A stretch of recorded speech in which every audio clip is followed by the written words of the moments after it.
죽기 전에 단 한 번만 엽강정 먹고 싶어요.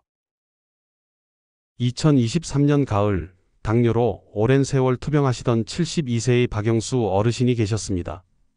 어르신은 40대 후반에 당뇨 진단을 받으신 후 무려 25년간 혈당과의 전쟁을 이어오셨습니다. 처음엔 약물 치료만으로 관리가 가능했지만 시간이 지날수록 합병증이 찾아왔습니다. 당뇨병성 신장질환, 망막증, 그리고 말초신경병증까지. 어르신의 몸은 점점 약해졌고 결국 작년 가을 급성 신부전으로 병원에 입원하게 되셨습니다. 그리고 마지막 순간 가족들에게 이렇게 말씀하셨습니다. 죽기 전에 단 한 번만 엽강정 먹고 싶어요. 그 한마디에 병실은 조용해졌습니다. 가족들의 눈에는 눈물이 고였고 저 역시 차트를 들고 서 있던 손이 떨렸습니다. 음식이 아니었습니다. 그분이 원한 건 삶의 작은 자유였습니다. 박영수 어르신은 젊었을 때 작은 빵집을 운영하셨습니다.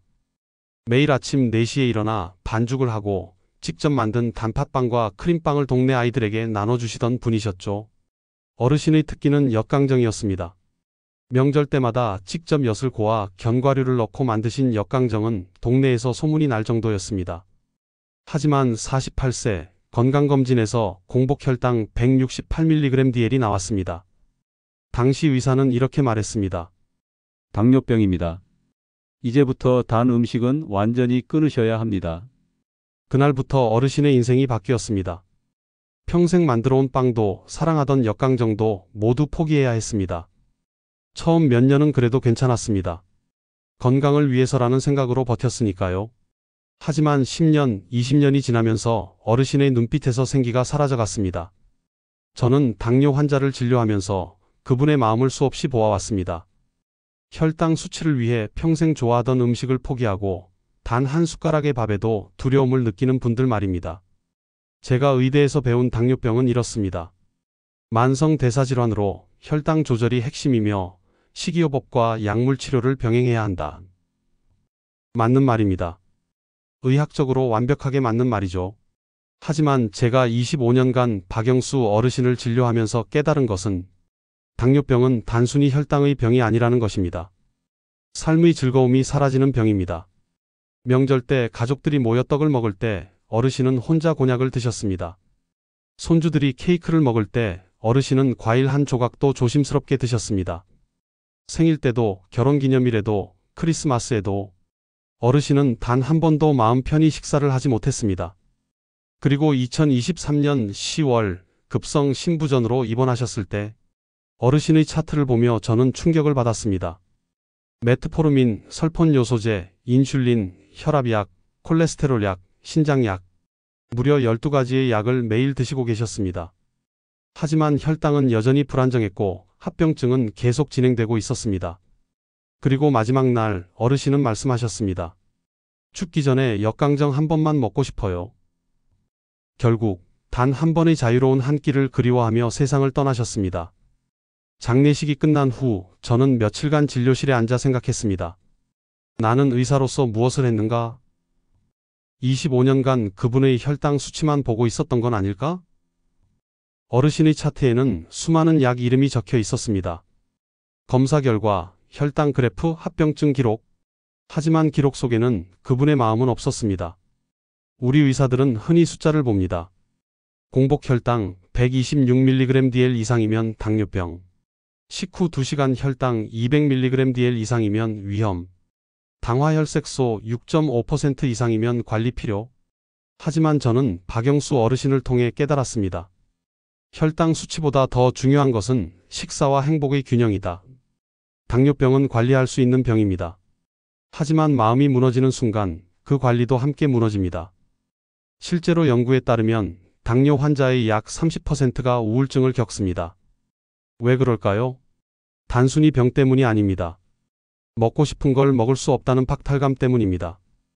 2022년 대한당뇨병 학회의 연구 결과를 보면 당뇨 환자 중 식이요법을 5년 이상 지속하는 비율은 단 23%에 불과합니다. 왜 그럴까요? 너무 엄격하고 즐겁지 않기 때문입니다.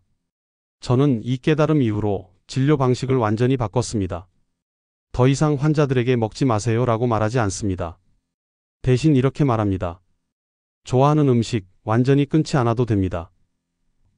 대신 이 세 가지 원칙만 꼭 지키세요. 여러분, 지금부터 제가 말씀드리는 세 가지 원칙은 박영수 어르신께서 알았더라면 하고 아쉬워하셨을 방법들입니다.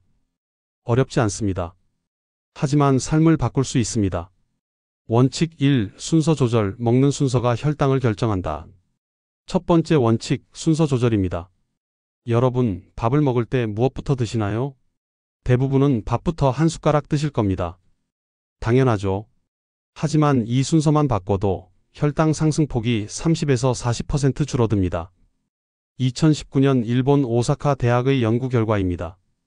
똑같은 음식을 먹더라도 채소를 먼저 먹으면 식후 혈당이 평균 44mg/dl 낮게 나왔습니다. 이유는 간단합니다. 채소에 들어있는 식이섬유가 위장에서 겔처럼 변하면서 당의 흡수 속도를 늦추기 때문입니다. 올바른 식사 순서는 이렇습니다. 1단계 채소 5분. 상추, 깻잎, 브로콜리, 양배추 등 섬유질이 많은 채소를 먼저 드세요. 천천히 씹어 드세요. 최소 5분 이상. 이것만으로도 혈당 급등을 막을 수 있습니다. 2단계 단백질 5분. 다음은 단백질입니다. 고기, 생선, 두부, 계란 이런 단백질 음식이 두 번째입니다. 단백질은 소화가 느려서 포만감을 오래 유지시켜주고 혈당 상승을 완만하게 만듭니다. 3단계 탄수화물 마지막이 탄수화물입니다. 밥, 빵, 면 이런 것들은 꼭 마지막에 드세요. 이미 위장이 채소와 단백질로 채워져 있기 때문에 탄수화물의 흡수 속도가 자연스럽게 느려집니다. 기억하세요. 채소, 단백질, 탄수화물. 이 순서만 지켜도 약 없이 혈당을 30에서 40mg 낮출 수 있습니다. 원칙 2. 10분 산책. 자연의 인슐린을 활용하라. 두 번째 원칙 10분 산책입니다. 여러분, 식후에 바로 눕거나 앉아 계시나요? 그럼 혈당이 급등합니다.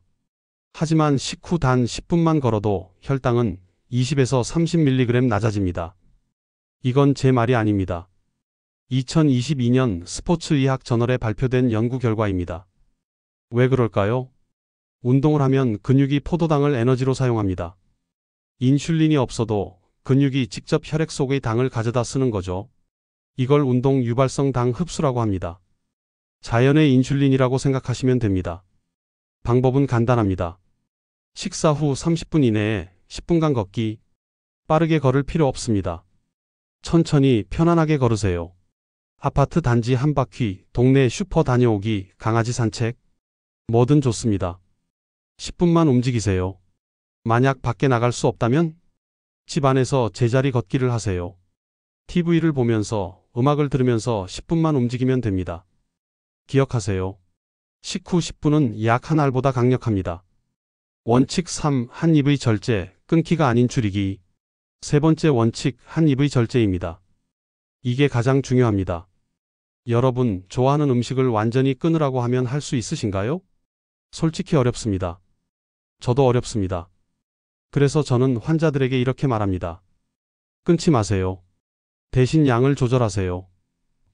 예를 들어볼까요? 어머니가 만들어주신 떡볶이가 먹고 싶습니다. 예전에는 한 접시 가득 먹었죠. 이제는 작은 접시에 5개만 담으세요. 그리고 천천히 씹으면서 드세요. 맛을 음미하세요. 어머니의 사랑을 느끼세요. 5개만 먹어도 충분히 행복할 수 있습니다. 핵심은 금지가 아닌 조절입니다. 피자가 먹고 싶으면 한 조각만, 케이크가 먹고 싶으면 작은 사이즈 하나만, 초콜릿이 먹고 싶으면 다크 초콜릿 2조각만. 절대 금지하지 마세요. 대신 양을 줄이고 특별한 날에만 드세요. 여러분, 이게 왜 중요한지 아십니까? 심리적 박탈감이 없어지기 때문입니다. 나는 먹을 수 있어. 다만 적당히 먹는 거야. 이 생각이 들면 스트레스가 줄어듭니다. 스트레스가 줄면 코르티솔 수치가 낮아지고 혈당도 자연스럽게 안정됩니다. 내가 나를 이긴다는 작은 승리의 경험이 쌓이면 그게 바로 진짜 당뇨 관리의 시작입니다. 자, 지금까지 3가지 핵심 원칙을 말씀드렸습니다. 하지만 실제 생활에서는 더 많은 질문들이 생기죠. 환자분들이 자주 물어보시는 몇 가지 질문에 답해드리겠습니다. 첫 번째 질문, 과일도 먹으면 안 되나요? 아닙니다. 과일은 먹어도 됩니다. 다만 시간과 양을 조절하세요. 좋은 과일, 베리류, 사과, 배, 키위 하루 1에서 2회 작은 사이즈? 주의 과일, 바나나, 포도, 수박, 소량만, 식후가 아닌 간식으로. 과일은 식이섬유와 비타민이 풍부하기 때문에 적당량은 오히려 건강에 좋습니다. 두 번째 질문. 현미밥이 백미밥보다 정말 좋나요? 네, 현미가 더 좋습니다. 하지만 현미만 먹어야 한다는 강박은 버리세요. 현미 50%에 백미 50% 섞어 드셔도 충분합니다. 또는 보리, 귀리, 퀴노아를 섞어도 좋습니다. 핵심은 다양성과 지속 가능성입니다. 세 번째 질문. 인공 감미료는 괜찮나요? 스테비아, 에리스리톨 같은 천연 감미료는 괜찮습니다. 하지만 매일 과도하게 섭취하는 건 권장하지 않습니다. 왜냐하면 단맛에 대한 의존성이 생길 수 있기 때문입니다. 가끔 특별한 날에만 사용하세요. 네 번째 질문. 술은 절대 안 되나요? 소량은 괜찮습니다. 레드 와인 한 잔, 맥주 반 잔 정도는 혈당에 큰 영향을 주지 않습니다. 다만 빈속에 마시지 말고 반드시 음식과 함께 드세요. 그리고 주 2회 이하로 제한하세요. 자, 다시 박영수 어르신의 이야기로 돌아가겠습니다. 어르신이 마지막으로 남긴 말은 여전히 제 마음에 남아 있습니다. 죽기 전에 역강정 한 번만 먹고 싶어요. 어르신이 원한 건 단맛이 아니었습니다. 자유롭게 먹을 수 있는 인생이었습니다. 25년간 참고 견디고 포기했던 그 시간들. 마지막 순간에도 한 번만이라는 소박한 소원을 품으셨던 그 마음. 만약에 말입니다. 어르신이 이 세 가지 원칙을 알고 계셨다면 어땠을까요? 일요일 아침 손주들과 함께 작은 접시에 담긴 역강정 2개를 드셨을 겁니다.